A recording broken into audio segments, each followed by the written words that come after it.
Hello. So tell me, what do you do every day? Monday, Tuesday, Wednesday, Thursday, Friday at least. Monday through Friday. Saturday and Sunday can be different, but what do you do every day? Well, talking about your daily routine is something for the second unit, not for the first, huh? But nonetheless, in lesson 1.27, we're looking at the typical day of this particular man that we're observing. And so let me tell you about my routine, just at the start of it, and then I'll talk to you about his typical day. As for me, I wake up at about 5:30. I get up, I get dressed, and then I enter the office, my office. I read the newspaper. I read the Bible. I uh, let's see, and then I leave the office. I go to the kitchen, and in the kitchen, I prepare breakfast. Then I sit down and I eat breakfast. I like um, I like eggs and cereal and refried beans, etc.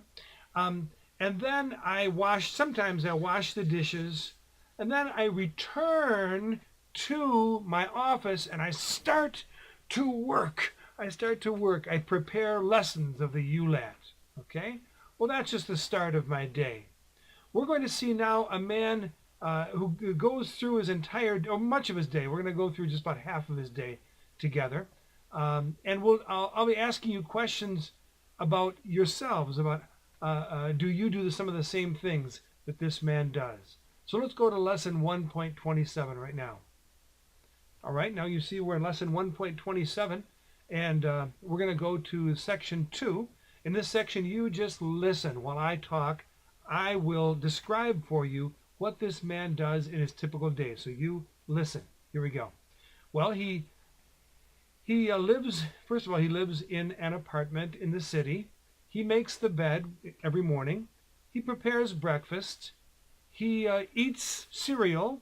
He likes his breakfast. He likes cereal. He washes the dishes. He watches TV. He listens to music. He takes his wallet. This is a wallet right here. He takes his wallet. He puts the wallet in his pocket of his pants. He opens the door. He probably says goodbye to his daughter. He goes out. She stays in the apartment.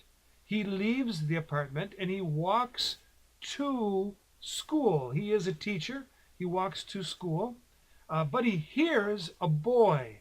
He sees the boy and he knows the boy. It's his son. It's David. So the boy comes, comes toward him, and they meet. He meets the boy.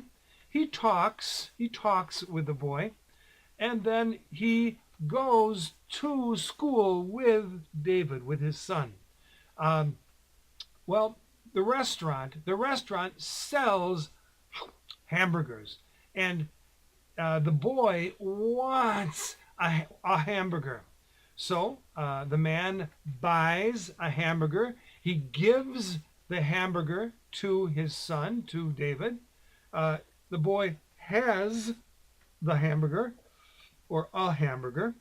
The man arrives at school. He enters the school. He goes upstairs and he sits down.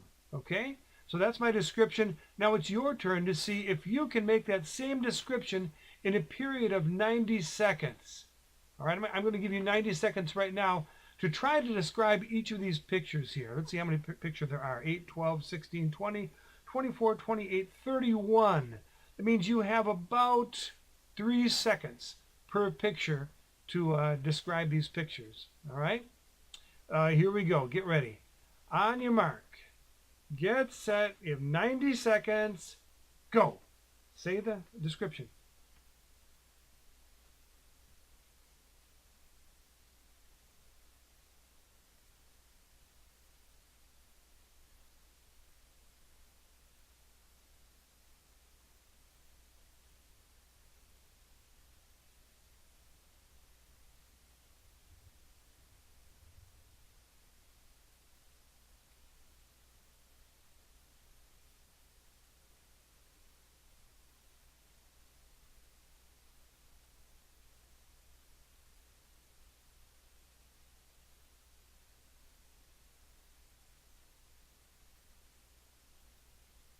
You should be halfway through now.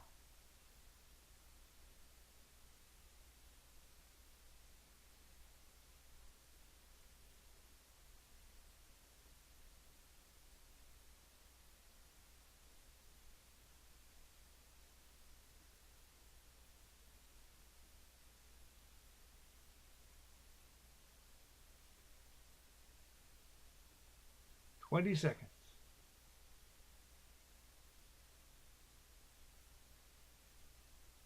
15, 14, 8, 7, 6, 5, 4, 3, 2, 1. Stop! Your time is up. If you didn't succeed at doing that, it's saying all of the sentences, the descriptive sentences in 90 seconds, repeat and repeat and repeat this section until you can, because it's important that you know, or I would say, these verbs automatically. You should know them automatically and be able to use them in a sentence, a very short sentence, describing these pictures. And if you can't finish this series in 90 seconds, you don't know the verbs well enough, almost certainly. Okay, so that will be for you to go back to when this video is finished if you need to. Well, let's go on to the next section. In this section, you see you're going to form questions, one of two different types of questions. The first would be using do or does, and the second using don't you or doesn't he or etc. Okay, end questions. All right, so number one, I'll let you say the sentences. We'll only do about six of these sentences as examples, 6 of these questions. Go ahead, say number one. Right, do you live in the country? Do you live in the country? Number two.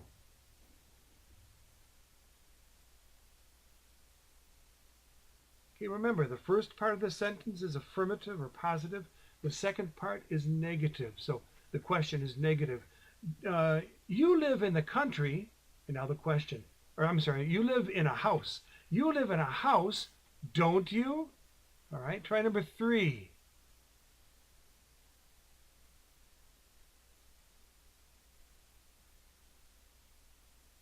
This could be either make or do, but we know with homework we talk about doing homework. So do you do a lot of homework? Do you do a lot of homework? Okay, and I already know your answer to that question. Number four. All right, that's easy. Do you listen to music? Do you listen to music? And number five, this is using an end question again. You wash the laundry, don't you? Now this is not the case, but let's pretend that this is a negative statement here before we use the end question. Let's say it's don't you wash the laundry. Don't you wash the laundry? Don't you wash the laundry? Excuse me. You don't wash the laundry. How would you form a question of that using this type of question? You don't wash the laundry. Okay, hopefully you said do you. If the first part is negative, the second is positive. You don't wash the laundry, do you? Okay, that was not the example here, but that's a good example of a challenging kind of a change you must make in the end question. All right, now you're going to answer the questions last of all. Let's go a little farther down past numbers that we've already done. Start with number 7 here. So here, you will hear the question. You can click and listen to the question, but you must answer the question. And this question here is, do you prepare dinner? So I'll ask you, do you prepare dinner? Yes or no? Answer the question. Do you prepare dinner?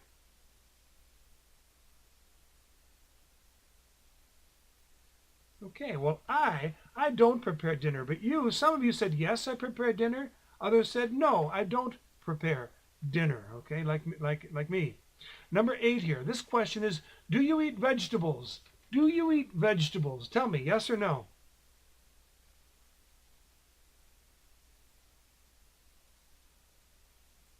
Okay, of course I eat vegetables. Vegetables are good for you. So some of you said, yes, I eat vegetables. A very few of you said, I don't eat vegetables. I'm concerned for you. Number 9. All right, let's do 9 and 10, and that'll be good enough. This is the second type of question. So you like ice cream, don't you? You like ice cream, don't you?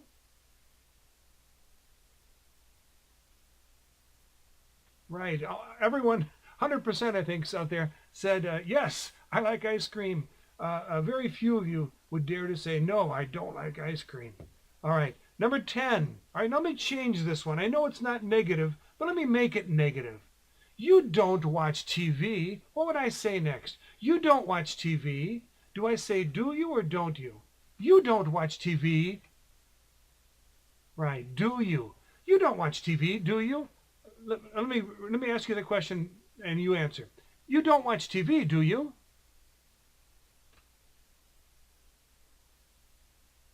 Okay. Well, I watch TV. I watch TV a little. I watch sports. I watch the news. I don't watch TV a lot. Okay. That's good for this section right here. Let's move on to the next, and I think it's the last section. Yep, it's the last section. Here you'll hear a description. If you click on this big picture here, you'll hear a description of the man who was found way back here in the beginning of the lesson. All right. So if I click on that picture, I will hear he lives in the United States. Your job is first to say that statement. He lives in the United States. Then form the question. You're speaking to someone formally, but it doesn't matter in English. Do you live in the United States? And then the third, you're going to listen to the answer. And it will be I answering that question, and I will say, yes, I live in the United States.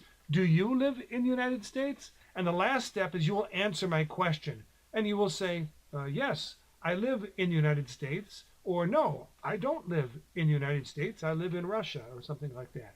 Okay, let me do one more with you. Here, first you're going to say this statement. So he lives in an apartment. Then you'll form the question. Do you live in an apartment? All right. Do you live in an apartment? You click and you'll hear my answer. No, I don't live in an apartment. I live in a house. Do you live in an apartment?